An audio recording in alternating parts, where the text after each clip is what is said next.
Hello everyone, मैं बलदेव सिंह रंधावा। आज जानकारी लेते हैं legal and constitutional history of India.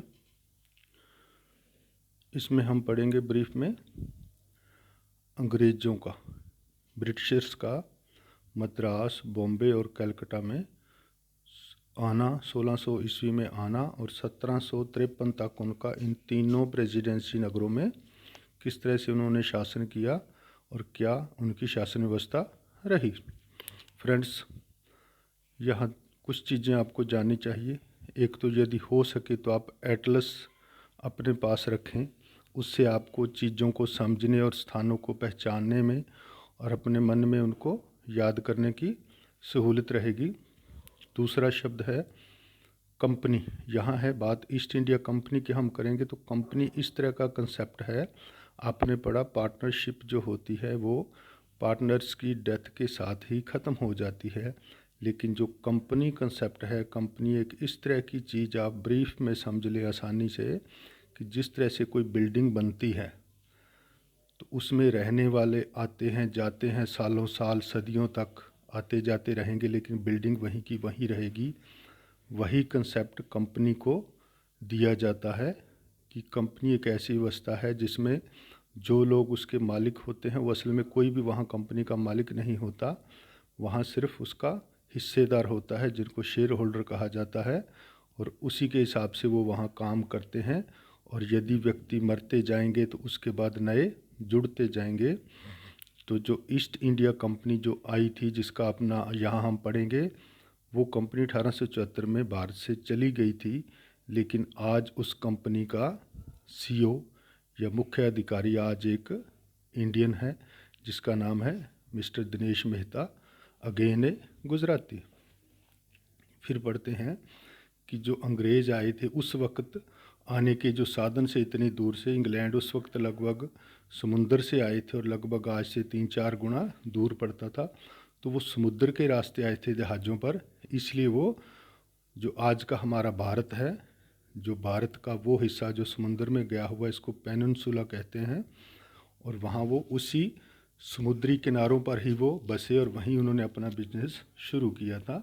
तो गुजरात, बॉम्बे, मद्रास और कलकत्ता जो हमारे शहर हैं वो समुद्रों के किनारे बसे, इसलिए वही हुआ। तीसरी बात हम जहाँ और जानेंगे एक, कि जो जिसको हम इंडिया कहते हैं आज, वो वास्तव में तब इंडिया नहीं था, वो छोटे छोटे देशों रियासतों का एक हिस्सा था। भूमि तो यही थी, टेरिटरी यही थी, लेकिन भारत नाम तब तक इतना प्रचलन में नहीं था। शायद हमारे कहीं शास्त्रों में रहा होगा, लेकिन वैसे का आज नहीं था। तो आइए बात करें। जॉन वाटसन नाम का एक व्यक्ति था जो लंदन में रहता था। उसने एक कंपनी बनाई थी जो व्यापार करती थी, व्यापार करने के लिए बनाई थी, और उस कंपनी को 31/12/1599 यानी 1600 से एक दिन पहले तब के जो राजा थे, उस राजा ने उस कंपनी को मंजूरी दी थी, जिसको निगमन होना कहते हैं, और उस कंपनी का फिर नाम रखा गया British east Indies trading company. Indies का मतलब है, आपने सुना होगा, वेस्ट इंडीज़ एक देश ना होकर एक पर्वतमाला है जो उत्तरी अमेरिका से समुद्र में चलती है।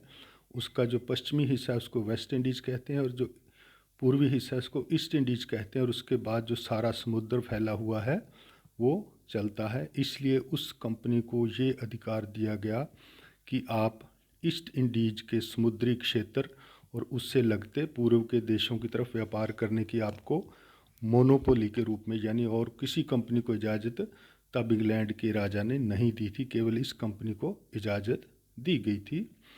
तो जो कंपनी होती है वो अपना काम मेन रूप से कुछ चुने हुए व्यक्तियों द्वारा करती है, जिनको डायरेक्टर्स कहा जाता है। उस वक्त उनको कोर्ट ऑफ डायरेक्टर्स कहा जाता था। 24 व्यक्तियों का एक ग्रुप बनाया गया। आज भी कंपनियों में इसी तरह से 15 से 20 व्यक्ति डायरेक्टर्स होते हैं। इवन कि मुकेश अंबानी या अडानी, वो भी अपनी कंपनियों के मालिक नहीं हैं, केवल हिस्सेदार हैं, शेयर होल्डर्स हैं। ये अलग बात है कि उनके पास हिस्सा बहुत ज़्यादा है। तो वो जो राजा ने उनको चार्टर दिया उसको 1600 का चार्टर कहते हैं, राजपत्र, क्योंकि राजा ने दिया था एक अथॉरिटी लेटर, इसलिए उसको चार्टर या राजपत्र कहा जाता है। और ये कहा कि आप ईस्ट इंडीज़ की तरफ जाओ और 15 सालों के लिए एक बार व्यापार शुरू करो, उसके बाद आपको अगली बार देखा जाएगा आपके बिजनेस को देखते हुए। लेकिन उस कंपनी का अच्छा व्यापार था, वो भारत देशों से, इन देशों से अच्छा सामान लेकर वापस इंग्लैंड जा रही थी। बिजनेस का सरकार को फ़ायदा होता था, वहाँ सामान पहुँचता था, टैक्स मिलता था। तो उसके बाद जो राजा बना, उन्होंने जेम्स फर्स्ट ने उसको 1609 में कंपनी को कहा कि आप अनलिमिटेड समय तक अपना बिजनेस कर सकते हैं, लेकिन यदि आपका बिजनेस बंद करना होगा तो हम आपको एक नोटिस देंगे कि 3 साल के अंदर आप बंद करो, यानी 3 साल के पूर्व नोटिस पर। तो कंपनी आई और सबसे पहले वो गुजरात में रुकी और यहाँ उन्होंने किनारे पर रुक कर अपना काम शुरू किया। लेकिन तब उससे पहले उन्होंने दिल्ली के बादशाह, जो राजा था जहांगीर, उसका आगे जो लोकल नवाब था, जहाँ वहाँ वो उस एरिया में होता है, जिस तरह से नायब का मतलब होता है छोटा, और नवाब शब्द नायब से बना है। छोटा राजा जो मूल रूप से दिल्ली के अधीन था, लेकिन वहाँ था आलमगीर, उसकी मंजूरी लेकर वहाँ वो किनारे पर रुक गए और धीरे धीरे अपना बिजनेस शुरू किया। फिर अंग्रेज़ों ने अपना एक दूत भेजा, सर थॉमस रो या टॉमस रो हम उनको कहते हैं। वो जहांगीर के दरबार में गए आगरा में और वहाँ से उनको गिफ्ट वगैरह देकर खुश किया। तो तब टॉमस रो ने कहा कि आप वहाँ अपनी फैक्ट्रियाँ भी लगाइए और अपनी बिल्डिंगें बनाइए। असल में फैक्ट्री तब कर्मचारियों या उनके रहने के स्थान को कहा जाता था और इसमें ही कुछ मैन्युफैक्चरिंग भी होती। तो फैक्ट्री शब्द मूल जो चला था वो इसलिए चला था कि वहाँ रहने के स्थान को कहा गया, क्योंकि जो काम करते थे लोग जहाज़ों पर उनको फैक्टर कहा जाता था और उनको उस कंपनी में थोड़ी सी हिस्सेदारी भी होती, तनख्वाह के साथ उनको हिस्सेदारी होती थी ताकि वो ज़्यादा काम कर सकें। तो फैक्टर से बना फैक्ट्रीज, रेजिडेंस ऑफ फैक्टर्स। अब कारोबार लंबा होने के कारण दूर चले गए, देश से दूर। हर व्यापारी को, हर बिजनेस फैक्टर को अगर वो गलत करता तो सज़ा के लिए इंग्लैंड भेजना मुश्किल था।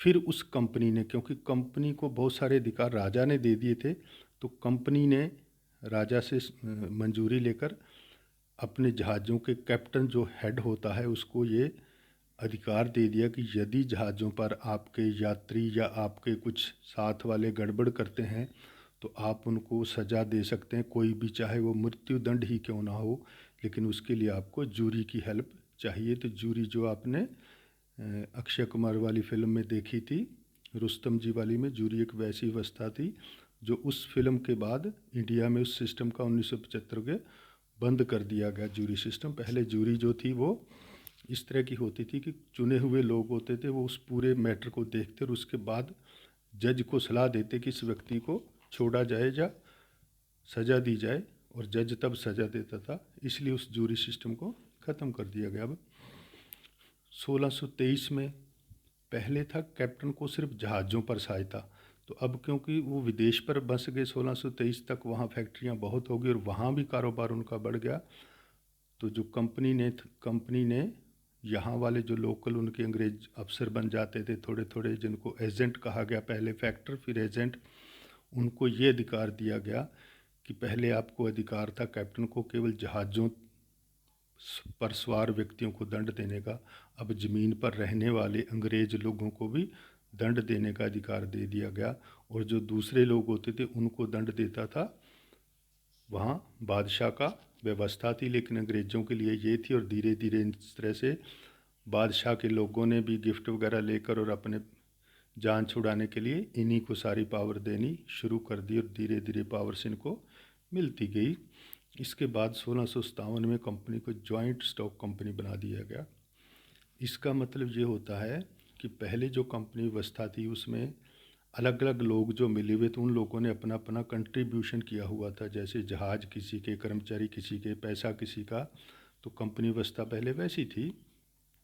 लेकिन 1657 में कंपनी की सारी हर प्रॉपर्टी को कंपनी की मान लिया गया और उसमें लोगों का शेयर डिवाइड करना शुरू कर दिया। इसको कहा जाए जॉइंट स्टॉक कंपनी। और ये सिस्टम आज भी पूरे वर्ल्ड में आज यही सिस्टम चल रहा है। आज हर कंपनी की, चाहे सुई हो चाहे जहाज़, वो प्रॉपर्टी उस कंपनी की होती है और जो उस कंपनी के शेयर होल्डर होते हैं उनमें उतना जितना पैसा लगाया है उतना उनका शेयर माना जाता है। मान लिया जाए आपने रिलायंस से कोई मोबाइल ख़रीदा जो पिछले दिनों उन्होंने 1500 रुपये में दिए थे कि आप वापस कर सको, तो आप उस रिलायंस की उस कंपनी में मात्र 1500 रुपये के शेयर होल्डर बनते हैं, चाहे कंपनी अरबों की हो। तो अब आता है कि कंपनी गुजरात के बाद आप एटलस पे देखें, मद्रास जो है वो पूर्व की तरफ चला जाता है। तो मद्रास में जाकर उन्होंने वहाँ के राजा से कुछ ज़मीन खरीदी और वहाँ उन्होंने एक किला स्थापित किया और उसके बाद उसमें फैक्ट्री बनी या इसी तरह से निवास बनाकर लगा। तो मद्रास में 1639 में वो पहुँच गए। मुंबई उससे पहले पड़ता था गुजरात जाते हुए, गुजरात के पास ही है, लेकिन मुंबई तब तक पुर्तगालियों के कब्ज़े में था। फिर 1661 में ये जो जिस तरह से लिखा है, आपसे इसी तरह के क्वेश्चन छोटे छोटे पूछे जाएंगे, आपको ज़्यादा उससे डिटेल में जाना है। 1661 का जो चार्टर था, अब जो पहले 1600 में दिया वो कंपनी को दिया और कंपनी ने आगे अपने लोगों को दिए, लेकिन 1661 का जो चार्टर है वो सीधा इंग्लैंड का जो राजा था, ब्रिटिश सम्राट चार्ल्स सेकंड, उसने 3 अप्रैल 1661 को जारी किया, जिसको रॉयल चार्टर कहा गया।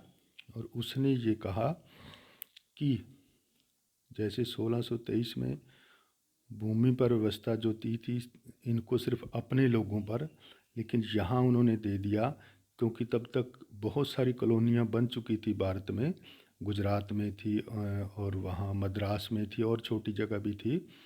तो सब लोगों पर राजा ने कहा कि अब वहाँ निवास करने वाला, चाहे वो इंग्लिश है, कोई यूरोपियन है या कोई भारतीय एरिए का है, सब पर आप अपने कानून लगा सकते हैं और वहाँ आप प्रशासन कर सकते हैं किसी भी तरह का हो, और वहाँ अपनी सुरक्षा के लिए किले बना सकते हैं। तो इस तरह से उनको बहुत सारे अधिकार कंपनी को मिल गए, क्योंकि अब कंपनी बहुत फैल गई थी। फिर आता है 1668 का राजपत्र। 1668 के राजपत्र में जो मुंबई पहले एक अलग हिस्सा था, छोटा था, वो पुर्तगालियों के हिस्से था, लेकिन 1668 में पुर्तगाली राजा की जो बहन की शादी थी इंग्लैंड के राजकुमार के साथ हो गई, और उन्होंने जो मुंबई वाला हिस्सा था पुर्तगालियों ने इंग्लैंड के राजा को दहेज में दे दिया। अब इंग्लैंड का राजा बैठा था हज़ारों मील दूर, और यहाँ उसके किस काम का था, उसने वो हिस्सा ईस्ट इंडिया कंपनी, जिसको इंडीज़ कंपनी कहा गया, उसको ठेके पर या लीज़ पर दे दिया कि आप मुझे साल के 8-10 हज़ार पाउंड दे दिया करें और कंपनी को, इस मुंबई को संभालें, लोगों को संभालें, वहाँ से जो भी कारोबार करें और उनको भी संभालें और वहाँ प्रशासन अपना एडमिनिस्ट्रेशन चलाएं। अब जैसे 1668 में राजपत्र मिला, तो राजपत्र दिया फिर उन्होंने, इंग्लैंड के राजा ने कंपनी को रॉयल चार्टर से दिया। तब जो वहाँ जो इनका सिस्टम तब कंपनी का वो गुजरात में चल रहा था, तब तक एक वहाँ चल रहा था मद्रास में 1639 में, और दूसरा इनका जो फैक्ट्री थी वो थी गुजरात के सूरत में। तो यहाँ से कंपनी ने अपने जो एक ऑफिसर था, तब तक ये एजेंट के रूप में काम कर रहे थे, जेरोल्ड ओंगियोर नाम था उनका, नहीं पहले था ऑक्सडेन को वहाँ भेजा कि आप मुंबई जाके संभालें। तो ऑक्सडेन वहाँ चले गए और ऑक्सडेन ने उस मुंबई को अपने कब्जे में लेकर वहाँ शासन व्यवस्था शुरू की। उसके बाद उनके आगे वाले जो अधिकारी थे, उत्तराधिकारी बने, वो थे जेरोल्ड ओंगियार। तो दोनों ने मिलकर 1670 और 1672 में वहाँ मुंबई में अच्छी प्रशासन व्यवस्था दी, और मुंबई को उन्होंने 2 टुकड़ों में बांट के उसके डिवीज़न कर दिए अलग अलग, और वहाँ अलग अलग तरह की अदालतें भी खोली, कस्टम ऑफिस खोला, दूसरे खोले, और वहाँ फिर उन्होंने कोर्ट ऑफ ज्यूडिकेचर शुरू किया। पुर्तगाली जो भाषा पहले होती थी उसकी जगह बाद में इंग्लिश शुरू किया। वहाँ सिविल, क्रिमिनल और टेस्टामेंट्री मामले शुरू किए। तो सिविल मैटर वो हैं जो अधिकारों को तय करते हैं, क्रिमिनल वो होते हैं जहाँ लोगों को सज़ा या दंड दिया जाता है गलत करने पर, और टेस्टामेंट्री वो होते हैं जो मरने से पहले लोग वसीयत कर जाते हैं या वसीयत नहीं करते, और उनकी प्रॉपर्टी का जब झगड़ा होता है बाद में जो जीवित हैं, उन मामलों को टेस्टामेंट्री, वसीयती या वसीयत से रिलेटेड मामले कहा जाता है। और इस तरह से उनको भी सुनना उन्होंने शुरू किया। फिर एक 1683 का जो राजपत्र आया उसके द्वारा एडमिरल्टी कोड या समुद्री न्यायालय का गठन किया गया। 1683 में पहले मुंबई में किया गया था, हालांकि चार्टर ये पहले आ गया था लेकिन मुंबई में किया गया इसका। तो समुद्री न्यायालय क्या होता है? समुद्र में आज भी अगर आपको जानना चाहिए, एडमिरल कहा जाता है। जो हमारी नेवी जो जल सेना है उसके हेड को एडमिरल कहा जाता है। और ये व्यवस्था इंग्लैंड और यूरोप में बहुत सालों से पहले से चल रही थी, वहाँ ऐसी कोर्ट्स भी थी।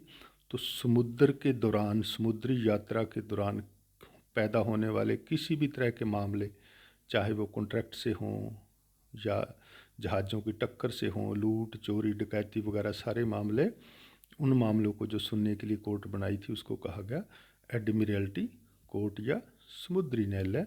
तो उसमें मुख्य तब एक जज बनाया जाता था, तो चीफ होता था और उसको जज एडवोकेट कहा जाता था, और उसके साथ 2 सहायक जज होते थे और भी लोग होते थे। इस तरह से चला। और 1640 और 39 में आपने देखा मद्रास में जो है सिस्टम, जब मद्रास में 1639 में वहाँ जगह लेकर फैक्ट्री बनाई थी। अब इसको डिटेल में थोड़ा पढ़ते हैं मद्रास को। तो मद्रास में जो बना, वहाँ जो किला बनाया गया उसका नाम रखा गया सेंट जॉर्ज फोर्ट। और वहाँ उन लोगों ने, इंडियन लोग, जो वहाँ एक हिंदुस्तानी राजा था रामचंद्र करके, उससे ज़मीन लेकर अंग्रेज़ों ने वहाँ किला बनाया जिसका नाम रखा गया सेंट फोर्ट जॉर्ज। और उसको एक अलग टाउन का नाम दिया गया, इसलिए क्योंकि अंग्रेज़ गोरे थे इसलिए उसको वाइट टाउन कहा गया। और जो इंडियन थे और ख़ास तौर से जो साउथ इंडियन है वो हम लोगों से भी ब्लैक कलर में होते हैं, इसलिए उनको ब्लैक टाउन कहा गया। और इस तरह से वो नगर बस गए। तब वहाँ व्यवस्था जो थी, 1686 में मद्रास में एडमिरल्टी कोर्ट बनाया गया। मुंबई में पहले बना दिया गया था, तो वहाँ भी एक एडमिरल्टी कोर्ट बना। फिर 1687 में कंपनी ने एक, जो कंपनी को पहले चार्ट मिला हुआ था 1661 के द्वारा अधिकार पत्र, उसी अधिकार से कंपनी ने फिर यहाँ के जो गवर्नर था उसको अधिकार पत्र जारी किया, क्योंकि कंपनी का हेड ऑफिस था इंग्लैंड में। तो वहाँ से कंपनी तो एक उनका काम करने वाले नौकर थे, उनको वो जारी करते थे।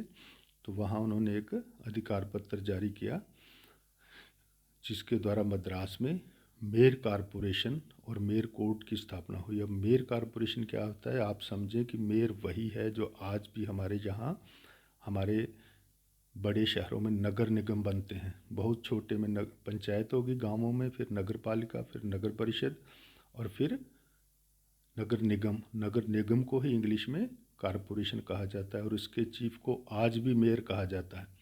नगर पालिका में जो अध्यक्ष बनता है चुना हुआ व्यक्ति, उसको अध्यक्ष कहते हैं। और जो नगर परिषद में होता है उसको सभापति कहते हैं, चेयरमैन कहते हैं। और कारपोरेशन वाले को मेयर कहते हैं। हमारे बड़े शहरों में आज भी ये बने हुए हैं मेयर्स। और ये व्यवस्था तब से ही चल रही है और मेयर के काम आज भी आपको पता है कि मेयर और कारपोरेशन कैसे काम करते हैं, और वैसे ही करते थे। लेकिन तब उनको वहाँ न्यायालय चलाने की भी इजाज़त दी गई थी। हमारे बहुत सारे म्यूनसिपैलिटी और कारपोरेशन में आज भी उनको हॉस्पिटल चलाने के अधिकार हैं। अहमदाबाद का जो म्यूनसिपैलिटी है या कारपोरेशन है, वो वहाँ बसें, लोकल बसें वहाँ का कारपोरेशन चलाता है अहमदाबाद का। और जो यूपी का कानपुर का कारपोरेशन है, उसने अभी पिछले दिनों एक सोवेरियन बॉन्ड भी जारी किया है। मुंबई का जो कारपोरेशन है वो बहुत बड़े हैं, दिल्ली के बहुत बड़े हैं, तो वो कारपोरेशन वही हैं। और सबसे पुराना जो कारपोरेशन है वो मद्रास का है। तो उनकी व्यवस्था जो थी, एक मेयर होता था, 12 उसके साथ एल्डरमैन, एल्डरमैन मीन बड़े लोग या मुखिया कह देते हैं, और 60 बर्गीज होते थे। जिस तरह से आज हमारे म्यूनसिपल काउंसलर बनते हैं या पार्षद लोग बनते हैं, वैसे ही वो करते थे। इस कोर्ट को कोर्ट ऑफ रिकॉर्ड कहते थे। तो कोर्ट ऑफ रिकॉर्ड की परिभाषा वही है जो आज हमारे हाई कोर्ट्स और सुप्रीम कोर्ट्स की है, यानी उनके द्वारा किए गए फैसले सभी लोअर कोर्ट को मानने होंगे। और ये दोनों कोर्ट खुद के और नीचे वाली जो अदालतों के अधिकारियों का कोई अपमान करता है, यानी कोर्ट ऑफ कंटेम्प्ट करता है, तो उसके लिए सज़ा दे सकते हैं। ये कोर्ट ऑफ रिकॉर्ड का मीनिंग होता है। तो सिविल और क्रिमिनल मामले सुनता था। और इनकी जो आगे अपील थी वो एडमिरल्टी कोर्ट में होती थी, और मेयर और एडमिरल्टी दोनों की अपील फिर गवर्नर जनरल की काउंसिल में होती थी। जो गवर्नर जनरल जो अंग्रेज़ों का हेड होता था उस एरिया का, प्रेसिडेंसी का। यहाँ शब्द आता है पैगोडा। तो पैगोडा असल में शिवालय को भी पैगोडा कहा जाता है, और वहाँ की करेंसी को भी तब पैगोडा कहा जाता था। तो शिव के मंदिर को तब वो एक तिकोनी सी साइज के होते थे, आज भी पैगोडा देखें तो वैसे ही हैं। तो शिव मंदिर जहाँ पैगोडा के शब्द का है, तो उसकी शब्द भी तब अदालतों में दिलाई जाती थी। तो ये पैगोडा होता था।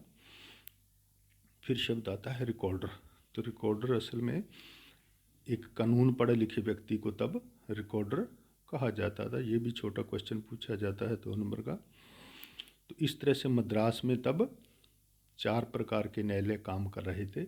एडमिरल्टी कोर्ट था, मेयर कोर्ट था, और चौल्ट्री जो वहाँ का लोकल कोर्ट था, जो पहले के राजाओं का प्राचीन था वो था, और उसके हेड को कहा जाता था अडिगर।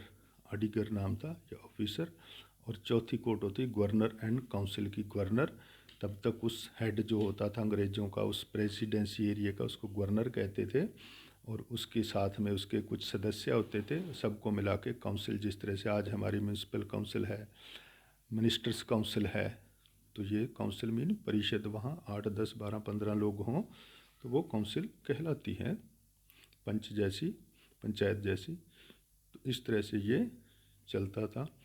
फिर आता है कलकत्ता में प्रशासन कैसे चलता था। तो कलकत्ता में अगर देखा जाए तो जैसे ही अंग्रेज़ जब 1612 में गुजरात पहुँचे थे, तो राजा एक ही था पूरे इस एरिए का, या भारत का कह सकते हैं, जहांगीर। और उसके आगे नवाब काम करते थे, जो उसके छोटे मुस्लिम राजा होते थे। तो अंग्रेज़ और वहाँ घूमते घूमते जब वहाँ बिजनेस कर रहे थे, तो वहाँ दूसरी कंपनियाँ भी तब इस तरह से काम करती थी। जैसे ब्रिटिश ईस्ट इंडिया थी, वैसे फ्रांसीसी east India, Dutch east India और पुर्तगीज ईस्ट इंडिया कंपनियां भी काम बिजनेस कर रही थी। और वो सारे उनसे सलाह से, उनके पूछकर राजाओं से उनको कर देने के बाद ही काम करते थे। तो कलकत्ता में जो 1619 से लेकर 1700 तक की जो शासन व्यवस्था, या कह सकते हैं आगे वाली, वो तब वहाँ अंग्रेज़ों की शासन व्यवस्था वहाँ नहीं थी। वहाँ मेनली वही शासन व्यवस्था आपको बतानी है यदि पूछी जाए, जो देश के मुग़ल राजा और मुस्लिम विधियाँ थी, वही व्यवस्था वो थी। क्योंकि अंग्रेज़ों का वहाँ मूल रूप से हिस्सा तब गया, अंग्रेज़ों के कब्ज़े में कलकत्ता तब आया जब 1762 में उनको दीवानी का अधिकार मिला। तो तब तक वहाँ इनका कोई ज़्यादा न्याय व्यवस्था या प्रशासन व्यवस्था अंग्रेज़ों के नाम से आपको नहीं बता सके। 1765 में दीवानी मिली, उसके बाद ही ये हुए। तो अंग्रेज़ों ने वहाँ ज़मीन खरीदी, छोटे गांव 2-3 खरीदे। एक गांव का नाम कालीकती था, शायद उसी से कालीकट शब्द बना होगा। और वहाँ जो किला बनाया गया अंग्रेज़ों ने, उसका नाम सेंट विलियम फोर्ट था, जो आज भी वहाँ है। अब देश में अंग्रेज़ों को आए हुए लगभग 125 साल से ऊपर हो गया था। तो 3 मेन अंग्रेज़ों के जो प्रेसिडेंसी या शहर इनके कब्ज़े में बन चुके थे, बॉम्बे, मद्रास और कलकत्ता। कलकत्ता तब तक था लेकिन थोड़ा बहुत था। 1700 में लगभग वहाँ किला बनने के बाद इनके हिस्से में जब किला बना लिया इन्होंने, तो उसके आसपास इनको अपनी प्रशासन अपने लोगों के लिए धीरे धीरे ये करने लगे। साथ में मुग़लों से इनके झगड़े भी होने लगे। तो कलकत्ता का जो शहर था इनके आसपास, वहाँ इनके अंग्रेज़ों के लिए शासन व्यवस्था धीरे धीरे इन्होंने खुद ही ले ली थी मुसलमानों से या मुग़लों से। तो कुछ हद तक ये वहाँ काबिज़ हो गए थे। तो अब जो ब्रिटेन का राजा था, बन गया था किंग जॉर्ज। तो उसने एक रॉयल चार्टर जारी किया। पहले जो न्याय व्यवस्था थी या प्रशासन व्यवस्था थी वो कंपनी अपने हिसाब से चलाती थी, लेकिन इस चार्ट के द्वारा राजा किंग जॉर्ज ने कहा कि अब तीनों प्रेसिडेंसी में वो शासन चलाया जाएगा जो मैं राजपत्र में आपको लिख कर दे रहा हूँ। इसके आधार पर आप तीनों प्रेसिडेंसी में कॉरपोरेशन बनाइए लोगों के लिए, वहाँ मेयर कोर्ट स्थापित कीजिए, एडमिरल्टी कोर्ट बनाइए और बाकी चीज़ें कीजिए। वहाँ न्याय व्यवस्था अच्छी कीजिए, और वहाँ जो न्याय व्यवस्था होगी उनके खिलाफ़ यदि कोई अपील सुननी है तो सीधे आप मुझे यानी इंग्लैंड में जो मेरी परिषद है उसको किंग इन काउंसिल या उसका नाम प्रीवी काउंसिल है। प्रीवी काउंसिल आपको अच्छी तरह से पढ़नी चाहिए। प्रीवी काउंसिल में अपील करने का अधिकार दिया, यानी इन देशों से वहाँ अपील होने लगी। उससे पहले ऐसा सीधा प्रावधान नहीं था। और जो न्याय के सिद्धांत थे वो ये दिए गए कि आपको justice, equity and good conscious यानी न्याय, साम्यता, साम्य और सद्विवेक के साथ न्याय करना है। ये तीनों चीज़ें ध्यान रखिए, इस पे क्वेश्चन ज़रूर आता है, इनका मीन्स पूछते हैं। फिर आती है इसकी कमियां क्या आती है इस चार्टर की। तो चार्टर में बहुत ज़्यादा कानूनी पेचीदगियाँ थी, क्योंकि वो इंग्लैंड से आया था, पढ़े लिखे लोगों ने बनाया था। और यहाँ वाले जो इतने हमारे लोग थे ये कंपनी के सादा कर्मचारी थे, बहुत ज़्यादा पढ़े लिखे नहीं थे। कुछ हल्के फुल्के पढ़े हुए कंपनी के साथ काम करने आए लोग ही यहाँ उसको चलाते थे। तो जब पढ़ी लिखी चीज़ों को कम पढ़े लिखे लोगों को चलाना होगा तो उनके लिए मुश्किलें आएंगी। तो इस तरह से ये 1726 वाला जो रॉयल चार्टर था उसकी नाकामियाँ सामने आने लगी। उसके बाद फिर एक दिया गया 1753 का चार्टर जो कंपनी द्वारा ही था, कुछ हद तक वहाँ से आया। तो पहले 1726 वाले में जो मेयर का चुनाव करते थे एल्डरमैन, लेकिन अब 1753 वाले में जो गवर्नर था वो मेयर का चुनाव कर देता, यानी मेयर को वो नॉमिनेट कर देता था।